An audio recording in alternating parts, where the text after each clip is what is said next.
Lawrence, ഇവരെ വീട്ടിലേക്ക് ഒന്ന് വിട്ടേക്കൂ. അല്ല, എന്നെ വീട്ടിലേക്ക് ക്ഷണിക്കുന്നില്ലേ? ഒരു കാപ്പിയെങ്കിലും തന്നൂടെ? കമോൺ. താങ്ക്സ്.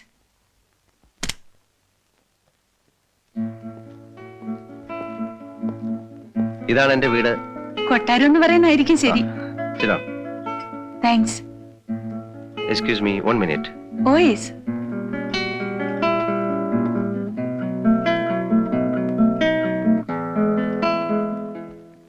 വെച്ച് വിളമ്പി തരാൻ ആരുമില്ല. വേലക്കാരൻ പുറത്തു വരികയാണ്. അതുകൊണ്ട് കോഫി ഇല്ല. Have a cool drink. Thank U.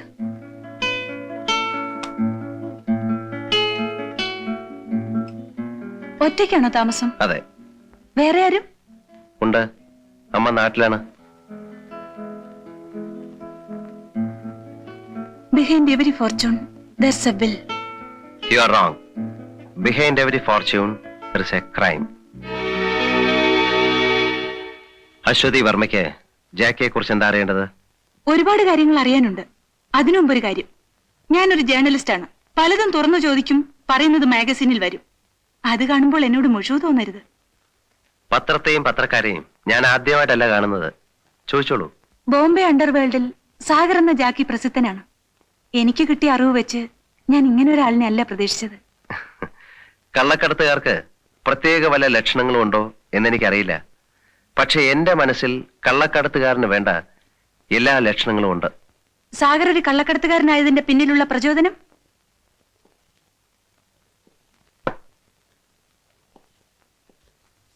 ഈ മാഗസീൻസ് നിറയെ നിങ്ങളെപ്പോലുള്ള പത്രക്കാരെഴുതിയ അധോലോക രാജാക്കന്മാരുടെ വീരസാഹസിക കഥകളുടെ അധ്യായങ്ങളാണ്. ഹാജി മസ്താൻ, യൂസഫ് പട്ടേൽ, ദാവൂദ് ഇബ്രാഹിം, വരദരാജ മുതലിയാർ തുടങ്ങിയ അധോലോക രാജാക്കന്മാർക്ക് ദിവ്യപരിവേഷം നൽകി നിങ്ങൾ പ്രസിദ്ധീകരിച്ചിട്ടുള്ള വീരഗാഥകൾ. ചോരത്തിളപ്പും തന്റെ ഇടവുമുള്ള ഒരു ചെറുപ്പക്കാരൻ ഇതൊക്കെ വായിച്ച് അങ്ങനെയൊക്കെ ആയിത്തീരാൻ ആഗ്രഹിച്ചെങ്കിൽ അതിലെന്താ തെറ്റ്?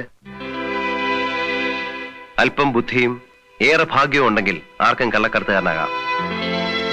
സൊസൈറ്റി അവരെ ബഹുമാനിക്കുന്നു. രാഷ്ട്രീയക്കാർ അവരുടെ മുമ്പിൽ ആജ്ഞ സ്വീകരിക്കാൻ ഓച്ഛാനിച്ചു നിൽക്കുന്നു. എന്തിനും തയ്യാറായ അനുയായികൾ. അവർക്ക് അവരുടേതായ ലോകവും നിയമവും. അവിടെ അവരെ ഭരിക്കാൻ ആരും വരില്ല. മറിച്ചെന്തെങ്കിലും സംഭവിച്ചാൽ അവർക്ക് കിട്ടാവുന്ന പരമാവധി ശിക്ഷ എ ക്ലാസ് ജയിലും കുറെ പിഴയും. Will not a young man will be tempted, Miss Journalist?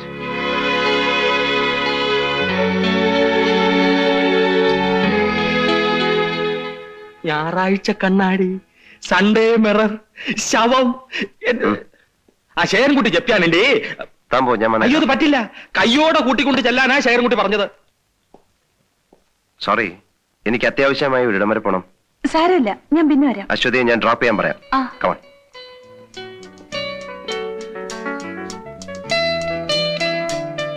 Lawrence, ഇവരെ ഒന്ന് വീട്ടിൽ ഡ്രോപ്പ് ചെയ്തേക്കൂ. വരട്ടെ. ആ.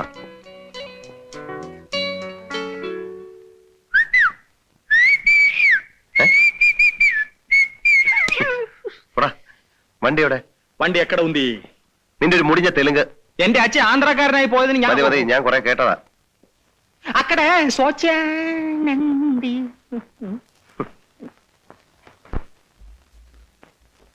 നമസ്കാരം.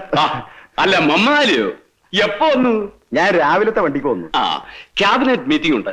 മമ്മാലി ഉച്ച കഴിഞ്ഞ് ഓഫീസിലേക്ക് വരും. നമുക്ക് അവിടെ സംസാരിക്കാം. അത് വാങ്ങിച്ചോളൂ. ഞാനിന്ന് പറഞ്ഞ കാര്യം എനിക്ക് ഓർമ്മയുണ്ട്. എല്ലാം ശരിയാക്കാം.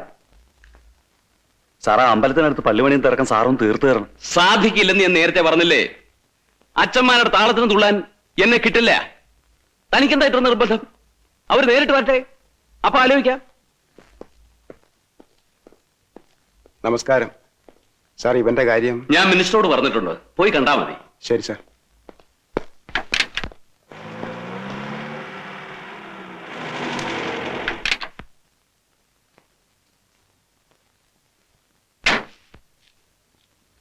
അല്ല, ഇതാര് കോശിയോ? വാ വാ. എന്തൊക്കെ ഉണ്ടോ വിശേഷങ്ങൾ? താൻ ഞങ്ങളെയൊക്കെ അങ്ങ് മറന്നു. അതല്ലേ ഞാൻ വന്നത്. വാ.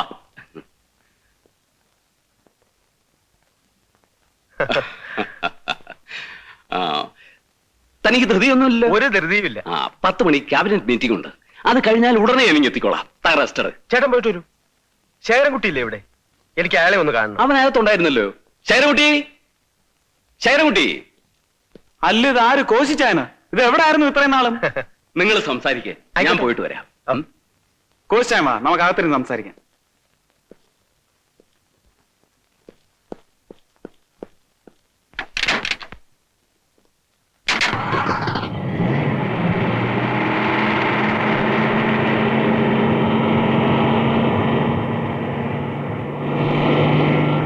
ആയ കാലത്ത് ആളും അർത്ഥവും നൽകി ഞാൻ സഹായിച്ചിട്ടുണ്ട് ശേഖരൻകുട്ടിയുടെ അച്ഛനെ. അത് കോശിച്ചായൻ പറയണോ? ഇന്ന് ഞാൻ അല്പം ക്ഷീണത്തില. ഇതുവരെ ഞാൻ ഒന്നും തിരിച്ചു ചോദിച്ചിട്ടില്ല. ശേഖരൻകുട്ടി എന്നെ ഒന്ന് സഹായിക്കണം. പറയൂ കോശിച്ചായ, ഞാൻ എന്താ ചെയ്യേണ്ടത്? ശേഖരൻകുട്ടി, എനിക്കൊരു ബിസിനസ് പ്രപ്പോസൽ ഉണ്ട്.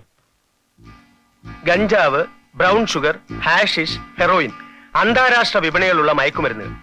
ഇവിടെ ഗഞ്ചാവ് സുലഭമായി കിട്ടും. അതിനെ ഹാഷിഷ് ആക്കാനുള്ള പ്രോസസ് എനിക്കറിയാം. 1 കിലോ ഹെറോയിന് ഇന്റർനാഷണൽ മാർക്കറ്റിൽ 4 ലക്ഷം രൂപ വില കിട്ടും. നമുക്ക് ചിലവ് 25,000 രൂപയും. 1 കിലോ സ്വർണം വിറ്റാൽ കിട്ടുന്ന ലാഭത്തെക്കാളും 200 ഇരട്ടി. സ്വാഭാവികമായും ലാഭം കൂടുമ്പോൾ റിസ്ക്കും കൂടും, ഒപ്പം ശത്രുക്കളും. അതുകൊണ്ട് പൊളിറ്റിക്കൽ പ്രൊട്ടക്ഷൻ ഇല്ലാതെ എനിക്ക് ഈ ബിസിനസ് ചെയ്യാൻ പറ്റില്ല. അതിന് എനിക്ക് ശേഖരൻകുട്ടിയുടെ സഹായം വേണം. അതുകൊണ്ട് ശേഖരൻകുട്ടിക്കുള്ള ഗുണം 50-50 ഇൻ റിസ്ക് ആൻഡ് കോസ്റ്റ്. പുതിയൊരു ഏർപ്പാടാ. എനിക്കൊന്ന് ആലോചിക്കണം കോശിച്ചായ. നോ, നമുക്ക് ഈ ബിസിനസ് വേണ്ട. എന്താ കാര്യം? Narcotics is a dirty business. സ്വർണമോ മറ്റുള്ള സാധനങ്ങൾ പോലെയല്ല മയക്കുമരുന്ന്. It's a killer drug. ആളെ കൊല്ലി. ലക്ഷക്കണക്കിന് ആളുകളുടെ ക്ഷാമം ഏൽക്കേണ്ടി വരും. എന്ത് ലാഭം കിട്ടിയാലും നമ്മൾ ഈ ബിസിനസ് ചെയ്യില്ല. കള്ളക്കടത്തുകാരനും കരിഞ്ചന്തക്കാരനും സമൂഹത്തോട് എന്ത് ബാധ്യതയാണുള്ളത്? എങ്ങനെയെങ്കിലും 10 കാശുണ്ടാക്കാൻ നേരത്താ അവന്റെ ഒരു ആദർശം. എങ്ങനെയെങ്കിലും കാശുണ്ടാക്കിയാൽ മതിയെങ്കിൽ നമുക്കൊരു കാര്യം ചെയ്യാം. മാമാ പണി ചെയ്യാം. ശരിയാ, ഡീസിന്റെ കാര്യം. ഒരാൾ ഒരു പ്രപ്പോസലും കൊണ്ടുവന്നു, നിന്നോട് അഭിപ്രായം ചോദിച്ചു. നിനക്കിഷ്ടമില്ലാത്ത എനിക്കും വേണ്ട. എനിക്കല്ല, നമുക്ക് വേണ്ട.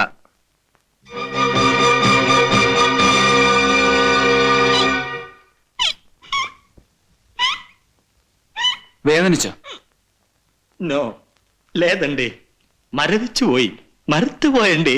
അവനോടുള്ള ദേഷ്യം തീർത്തതാ. അവന് കിട്ടേണ്ടതായിരുന്നു. എന്നാലും കിട്ടിയത് എനിക്കാണല്ലോ. എടാ ചാണക്യ, ഈ സാഗറിന് എന്താ ഒരു മാറ്റം? അവൻ നന്നാവാൻ തീരുമാനിച്ചോ?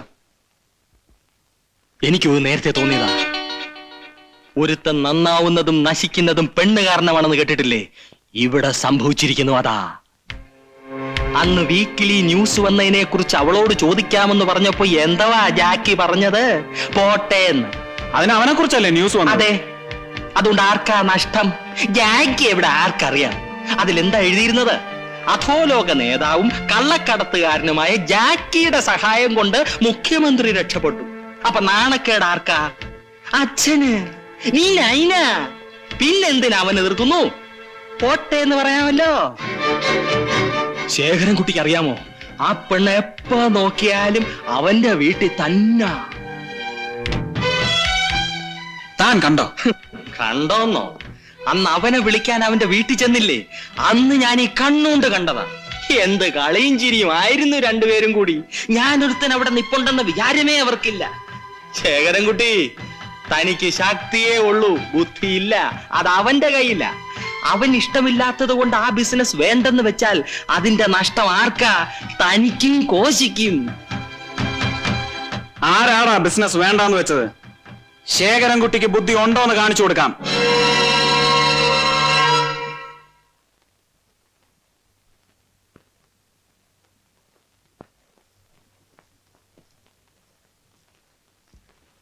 ലോറൻസ്, ഒരു ഗ്ലാസ് എടുക്ക.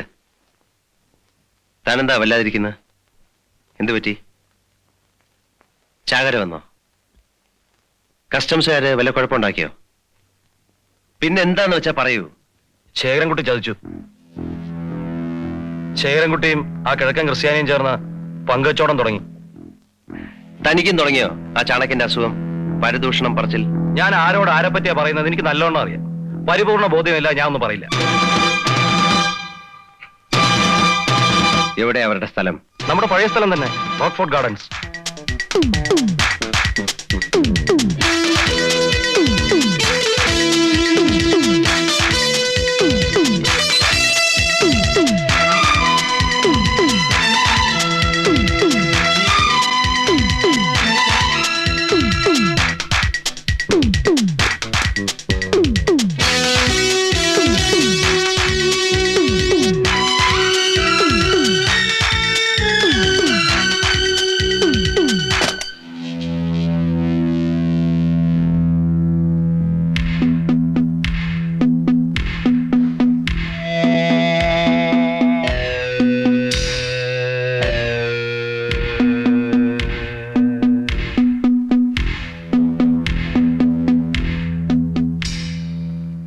ഈ മീൻ്റെ അകത്തെ പണി കൊള്ളാലോ കോസ്റ്റേ. ഇനി എന്തെല്ലാം പണി കിടക്കുന്നു.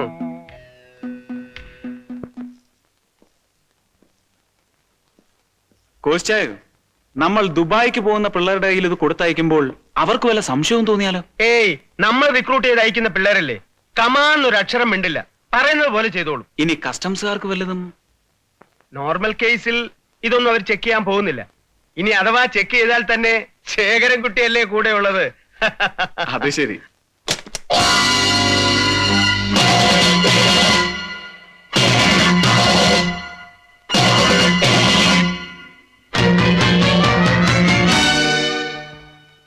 തീരെ പ്രതീക്ഷിച്ചില്ല അല്ലേ? എങ്ങനെയുണ്ട് പുതിയ പങ്കുവച്ചോടം? വഞ്ചനയും ചതിയും ഞാൻ വെച്ചു ഉറപ്പിക്കില്ല. ഇവിടെ ഒരു നിയമമേ ഉള്ളൂ, അത് നീ ആയിരുന്നാലും ശരി, ഞാനായിരുന്നാലും. നീ തന്നെ പറഞ്ഞ വാചകമാണിത്. പറഞ്ഞത് അബദ്ധമായി പോയെന്ന് ഇപ്പൊ തോന്നുന്നുണ്ട് അല്ലേ? ഞാൻ ആരെയും വഞ്ചിച്ചിട്ടില്ല, ചതിച്ചിട്ടുമില്ല. നിനക്കിഷ്ടമില്ലെന്ന് പറഞ്ഞുകൊണ്ടല്ലേ? കഴിഞ്ഞ ദിവസം നമ്മൾ ഇതിനെക്കുറിച്ച് സംസാരിച്ചപ്പോ നീ എന്താ പറഞ്ഞത്? എനിക്കിഷ്ടമല്ലാത്തത് നിനക്കും വേണ്ടെന്ന് അല്ലേ?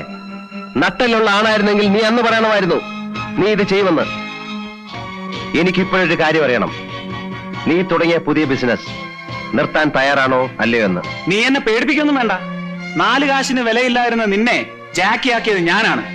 നീ ശേഖരൻകുട്ടിയെ ഒരു ചുക്കും ആക്കിയിട്ടില്ല. Don't try to boss me. നീ എന്റെ വലിയ സുഹൃത്താണെന്ന വിചാരം ഉണ്ടെങ്കിൽ അതം കളഞ്ഞേര്. You are only my business partner. ഇപ്പോഴെങ്കിലും പറഞ്ഞത് നന്നായി. നമുക്ക് പിരിയാം. Come on, we will part. ബുദ്ധിമുട്ടുണ്ട്. ഒരു സുപ്രഭാതത്തിൽ വന്ന് പാർട്ട്ണർഷിപ്പ് പിരിയണമെന്ന് പറഞ്ഞാൽ നടക്കില്ല. നടക്കണം, അല്ലെങ്കിൽ നടത്തും. ഇന്നു മുതൽ നിനക്ക് നിന്റെ വഴി, എനിക്ക് എന്റെ വഴി. ജാക്കി, യു വിൽ റിഗ്രറ്റ്. 32 ചേരിക്കാരുടെയും ആ പത്രക്കാരി പെണ്ണിന്റെയും പിൻബലത്തിലാണ് നീ ഇതൊക്കെ പറയുന്നതെന്ന് എനിക്കറിയാം. നാളെ സൂര്യൻ ഉദിക്കുന്നതിന് മുമ്പ് അവർ നിന്നെ തള്ളി പറയും. ശേഖരൻകുട്ടി, നീ മന്ത്രിയുടെ അല്ല ചക്രവർത്തിയുടെ മകനായാലും ശരി, നിന്റെ പെറുക്കിത്തരം നിന്നെ വിട്ടുപോകില്ല. I pity you bastard.